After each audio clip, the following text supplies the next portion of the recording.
Adjust नहीं है तो ऐसा नहीं हो सकता कि जहाँ एक का जगह है वहाँ 1 घंटे के लिए 2 लोग एडजस्ट नहीं कर सकते।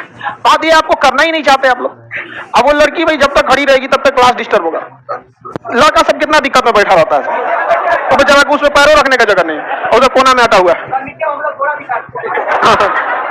चलो लाइव करो जी, हम सुने लड़ाई कर ली सब, तो हम अब एक तो पहलवान रखने लगे लेडीज, मतलब बढ़िया। अब इतनी लड़की हो गई सब, एक तो लेडीज और दुबली पतली स्टाफ रहेगी तो ये सब अपने लड़ाई कर देंगे सब। हाँ हाँ चलिए अब देखते हैं हम लोग क्या बढ़ा रहे थे। पृथ्वी बता रहे थे, क्या बता रहे थे पृथ्वी?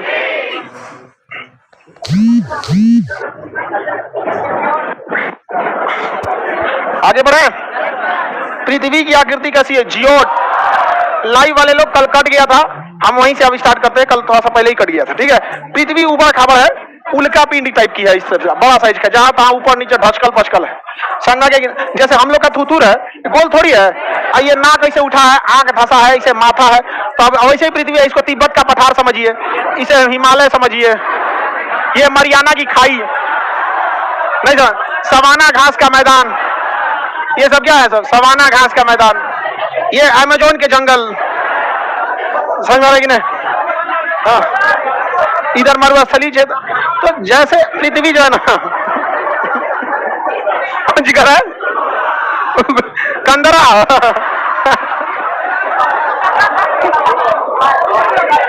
चलो ध्यान से देखते हैं हम लोग। तो अभी क्या है कि जिस तरह से पृथ्वी है ना, हम लोग का भी चेहरा तो ऊपर नीचे है ना, एक जैसा बराबर तो है नहीं यहाँ पर, तो दूर से भले गोल दिखता होगा, तब इनमें से कोई दूर से अगर आप चेहरा देखिएगा तो एक सरपली कर सकते हैं ऐसे, बट उसके ऊपर अगर 3D बनाइएगा ना तो ऊपर नीचे ऊपर खबर है। आप खुद से देखिए हिमालय कितना ऊंचा है, मरियाना गत कितनी खाई है, समुद्र एकदम सपाट है, मरुस्थल सपाट है, पठार ऊपर है, मैदानी भाग नॉर्मल एरिया में, तो इस टाइप में पृथ्वी है। अब इसका एक एवरेज शेप निकाल देते हैं। क्या निकाल देते हैं? Average shape. ये हम डॉटेड लाइन जो खींच रहे हैं, ये इसका क्या है? एवरेज वैल्यू है। कौन सी वैल्यू है? Average value. इसी एवरेज वैल्यू को डॉटेड करके आपको क्या दिखा देता है? पृथ्वी। बट ये पृथ्वी ऐसा है नहीं। पृथ्वी कैसी है? ये है पृथ्वी, और आपको दिखाया जाता है इस टाइप का। पृथ्वी ऐसी है नहीं, एकदम प्रॉपर गोल नहीं है। ग्लोब देना जी। अब इस तरह का बना के आदमी पढ़ेगा तो फिर टेढ़ टाढ़ हो जाएगा, पढ़ने नहीं जाएगा, इसलिए सीधे आदमी क्या बना देता है? गोल बना देता है। देशांतर और अक्षांश, ये नक्शा के क्लास में समझाएंगे आपको, अक्षांश और देशांतर। आज गर्मी कुछ ज्यादा है क्या? हाँ, उमस थोड़ा सा है ज्यादा आज। देखिए पृथ्वी क्या इस तरह से बराबर है, इसमें हिमालय पर्वत उठा होगा, जो जमीन का एरिया धंसा होगा, जंगल, इस पे पेड़ और निकले होंगे सब, तो इतना एकदम चिकना बराबर है क्या? इसे फुटबॉल की तरह नहीं है। अब ये मत बोलिएगा कि पृथ्वी का आकार संतरा, नारियल, छोहाड़ा, मौसमी, ये सब मत बोलिएगा। ये बच्चों वाला जवाब रहता है, कैसा है तो छोहाड़ा, ये सब कोई जवाब है? नारंगी, ध्रुवों पे चपटा, अंडा का कैसी है? जियोड। पृथ्वी की आकृति जियोड है। अब इस जियोड में भी अगर ध्यान से देखेंगे तो ऊपर का एरिया इसका चपटा है, ऊपर का एरिया चपटा है यहाँ पर, तो हम इसको बार बार जियोड बनाना ना थोड़ा मुश्किल होता है, तो इसलिए आदमी सहूलियत के हिसाब से सीधे क्या बना देता है? गोल या नारंगी की तरह चपटा बना देता है। समझा गया कि नहीं? तो कौन उतना जियोड बनाएगा? तो ये जब ये बनाइएगा इस टाइप का ना, तो आपको हल्का सा ये ऊपर से क्या दिखेगा? पच का। इस वजह से ये वाला जो व्यास होता है डायमीटर, ये ज्यादा वैल्यू आएगा, और इस वाले व्यास की वैल्यू कम आएगा। क्या है? कम आएगा। टोटल 44 से 45 किलोमीटर का डिफरेंस आता है। समझ आ गया कि नहीं? आ गया? 49 लिख दिया है, 44 कितना होता है? 44, 44 किलोमीटर का अंतर है। कितने का अंतर है? तो बताइए, पृथ्वी के विषुवत रेखीय व्यास ज्यादा लंबा है, और ध्रुवों पे चपटा होने की वजह से हल्का सा ये चपटा है, तो ये थोड़ा सा कम है। दोनों के बीच में कितने किलोमीटर का डिफरेंस? 44 किलोमीटर। 43, 44 आएगा दशमलव में, दशमलव में आता है सीधा, याद रखना क्या जी? 44। समझ आ गया कि नहीं आ गया? 44। तो ये ध्रुवीय व्यास और विषुवतरेखीय व्यास का सेम है? नहीं, पृथ्वी का दोनों व्यास अलग अलग है। आगे समझते हैं। पृथ्वी जो है वो सूर्य का हमेशा क्या करती है? चक्कर लगाती है। आपको भी पता है कि सूर्य का चक्कर वृत्तीय पथ पर नहीं लगाती है, सर्कुलर पाथ पर नहीं लगाई है। अगर ये सूर्य है, ये क्या है? सूर्य है, और इसके बाहर पृथ्वी।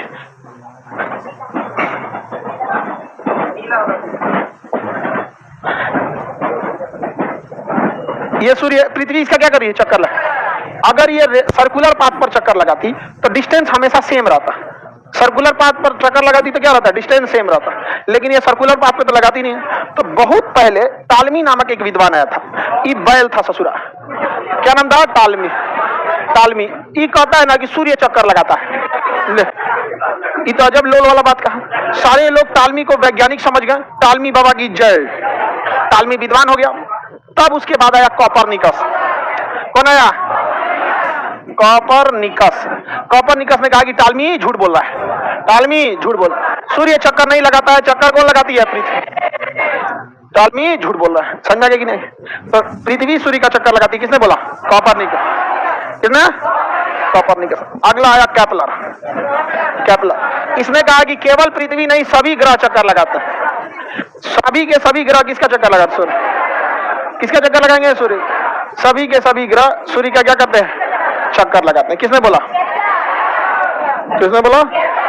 केपलर ने बोला था सूर्य का चक्कर लगाते हैं। किसी को कोई दिक्कत नहीं ना।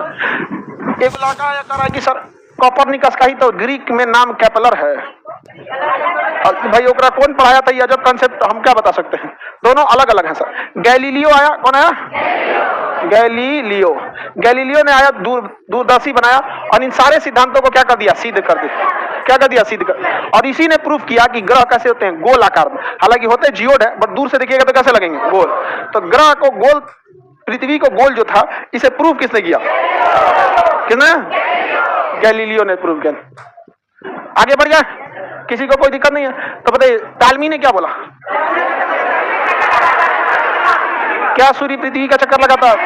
नहीं लगाता। पृथ्वी किसका चक्कर लगाते? सूर्य। किसने बोला था? केपलर ने कहा कि कॉपरनिकस ने कहा, केपलर ने कहा कि कॉपरनिकस ठीक कह रहा है, हालांकि इसके अलावा अन्य ग्रह भी चक्कर लगाते हैं। ग्रहों की गति का सिद्धांत कैसे दिया? केपलर ने। किसने दिया? केपलर के ग्रहों की गति का सिद्धांत फिजिक्स में पूरा पढ़ा दिया है। पढ़ा दिया कि नहीं पढ़ा दिया? ग्रह दीर्घवृत्तीय पथ पर चक्कर लगाते हैं। गति कर रहे ग्रहों का क्षेत्रीय चाल, एरियल वेलोसिटी कांस्टेंट रहता है और उसका आवर्त काल का वर्ग उसके अर्ध दीर्घ अक्ष के तृतीय घात के अनुपाती होता है। T square is directly proportional to a cube. ये हम फिजिक्स में आपको पढ़ा दिए थे। आगे बढ़े। सब एक चीज गौर कीजिएगा कि ज्यादातर आकाशीय पिंड गोल होते हैं। एक चीज देखें, ग्रह ससुरा गोल, तारा गोल, ज्यादातर गोल, सूर्य गोल, ज्यादातर आकाशीय पिंड क्या देखें? ऐसा क्यों होता? समझिए, घूर्णन के कारण। दूर से देखेगा तो हम गोल लगेंगे। कुतुब मीनार को दूर से देखोगे तो गोल लगने लगेगा। घूर्णन के कारण। देखिए बाबू, ध्यान से समझिए, जितने भी सौर मंडल का निर्माण हुआ है ना, ये बिग बैंग थ्योरी से हुआ है। और बिग बैंग थ्योरी जब ब्लास्ट किया था ना, तो प्लाज्मा अवस्था में था, क्योंकि तारा किस अवस्था में था? प्लाज्मा अवस्था दिखता द्रव की तरह। जैसे लोहा को गर्म करके पिघला देंगे तो क्या बन जाएगा? प्लाज्मा। तो प्लाज्मा एक द्रव की तरह ही दिखता है। कैसा दिखता है? द्रव को। और द्रव की खासियत होती है सरफेस टेंशन अपना क्षेत्रफल कम से कम करना चाहता है। हर द्रव अपना क्षेत्रफल कम से कम करना चाहता है। किसी चीज का क्षेत्रफल अगर कम से कम करना है तो उसे क्या करना पड़ेगा? गोल। जैसे अगर आपको चादर है, बिछाए हुए हैं, अचानक हटा के फेंकना है, फटाक से लीजिए, गोलियाइए, फेंकिए। समझ में आ गया कि नहीं? द्रव की बूंद गिरते हुए क्या हो जाती है? गोल। क्यों? क्षेत्रफल कम करने के। तो कोई भी स्वतंत्र चीज अगर द्रव अवस्था में है तो अपना क्षेत्रफल कम करना चाहती है, और ये कम करने के लिए ही ये कौन सी अवस्था में चली जाए? गोल। बाद में ना ठंडा हो जाता है। पृथ्वी का बाहरी सतह बस ठंडा हुआ है, अंदर वाला तो आज भी प्लाज्मा है। अंदर वाला आज भी क्या है? प्लाज्मा। तो सिकुड़ के क्या हो गया? गोल हो गया। सिकुड़ के क्या हो गया? गोल हो गया। अब ऊपर खाबर कैसे हो गया? जो पहले गर्म, कोई पहले ठंडा हो गया तो बेचारा ऊपर रह गया, कोई बाद में ठंडा हुआ तो गढ़ा का गढ़ा रह गया। यहाँ पर जैसे बैगन भुजिएगा, जिधर ज्यादा भुजा जाता है वो गढ़ा हो जाता है। देखें, चोखा बनाने के लिए बैगन पकाते हैं, बैगन टमाटर से पकाते हैं ना, सीबीएसई वाला उबाल के बनाता है सब, उसे बहुत सफाई वाला होता है सीबीएसई वाला। वो कहेगा ओ माय गॉड, आग लगाएंगे गोईठा पे, गंदा हो जाएगा, ये जल जाएगा। ठीक है, सीबीएसई वाला वो अपने जल जाएगा, सब गोईठा जली लगे चक्कर में। बहुत सुकुमार होता है सब, एकदम आराम से। तो देखें, जिधर चोखा बनाएंगे तो जिधर बैगन ज्यादा गर्म होगा धंस जाएगा।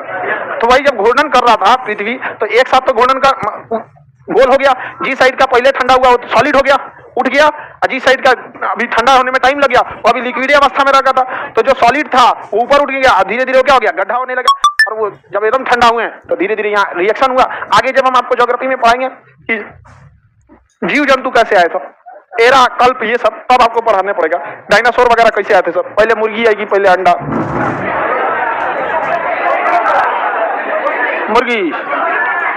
मुर्गी डायरेक्ट आई नहीं थी, इवोल्यूशन से हुआ था।